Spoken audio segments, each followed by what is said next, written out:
Allez, plongeons ensemble dans l'organe le plus mystérieux et le plus puissant qu'on possède, notre cerveau. Mais que se passe-t-il quand cette incroyable machine se dérègle? Pour bien comprendre, imaginez le cerveau comme le chef d'un orchestre immense et super complexe. Chaque neurone est un musicien. Et tant que le chef donne le bon tempo, la symphonie de nos pensées, de nos mouvements est parfaite. Mais si le chef d'orchestre perd le rythme, eh bien c'est le chaos. Et c'est exactement ça qu'on va explorer ensemble. On part pour un voyage au cœur de notre système nerveux central pour comprendre comment et pourquoi ces défaillances se produisent. Accrochez-vous, c'est parti. Notre première étape nous amène à l'enveloppe même de nos neurones, une couche protectrice vitale qui peut malheureusement devenir la cible d'une attaque complètement inattendue. Ok, regardons ça de plus près.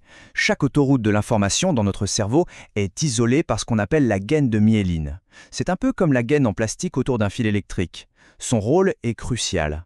Elle garantit que le signal électrique voyage à toute vitesse, sans se perdre en route.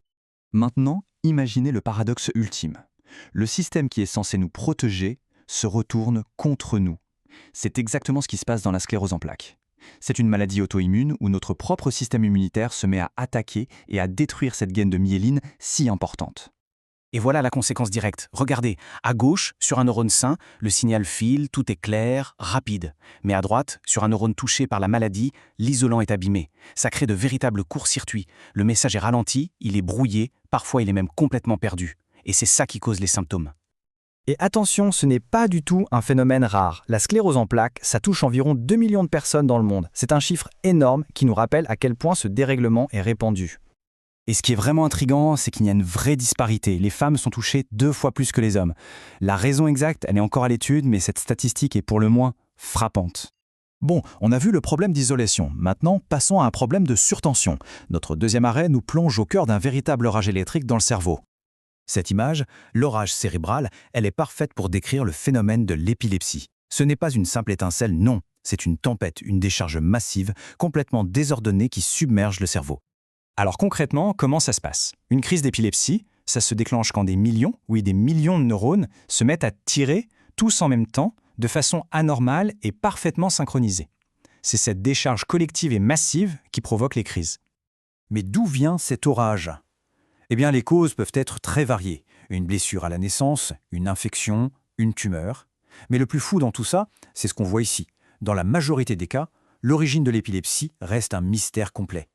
Après l'isolation et l'électricité, notre dernière étape nous emmène du côté de la chimie du cerveau. Parce que parfois, le problème ne vient pas du câblage, mais plutôt du cocktail de messagers chimiques qui circulent entre les neurones.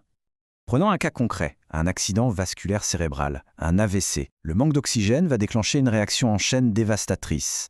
Un messager chimique, le glutamate, est soudainement libéré en quantité massive.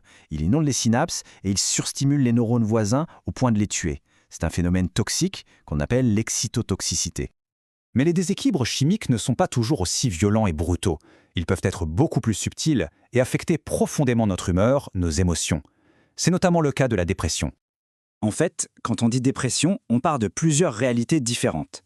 De la dépression majeure au trouble bipolaire, en passant par le trouble affectif saisonnier, chaque forme a ses propres caractéristiques. Mais elles partagent souvent une base commune, un dérèglement de la chimie du cerveau. Et au cœur de ce dérèglement, on trouve souvent un déséquilibre de certains de ces fameux messagers, les neurotransmetteurs. L'un des plus connus, c'est la sérotonine, qui joue un rôle essentiel. Mais attention, c'est juste une pièce d'un puzzle beaucoup plus vaste. C'est là qu'interviennent des médicaments comme les ISRS. Alors, comment ça marche? C'est assez ingénieux. Normalement, la sérotonine est libérée, elle transmet son message, puis elle est très vite repompée, recyclée. Eh bien, les ISRS, ils viennent tout simplement bloquer cette pompe de recapture.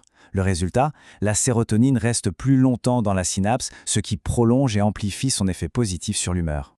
Ce voyage au cœur des défaillances du cerveau nous montre une chose absolument essentielle. Notre cerveau est un écosystème d'une finesse et d'un équilibre extraordinaire. Une gaine isolante, une décharge électrique, une seule molécule chimique, il suffit de si peu pour que cette magnifique harmonie soit complètement rompue. Tout ça, ça nous laisse avec une question vertigineuse. Chaque jour, la science progresse. On comprend de mieux en mieux ces mécanismes. Alors, jusqu'où notre ingéniosité nous mènera-t-elle? Quelles seront les prochaines frontières dans la réparation de la machine la plus complexe et la plus précieuse de tout l'univers connu? La question, elle, reste ouverte.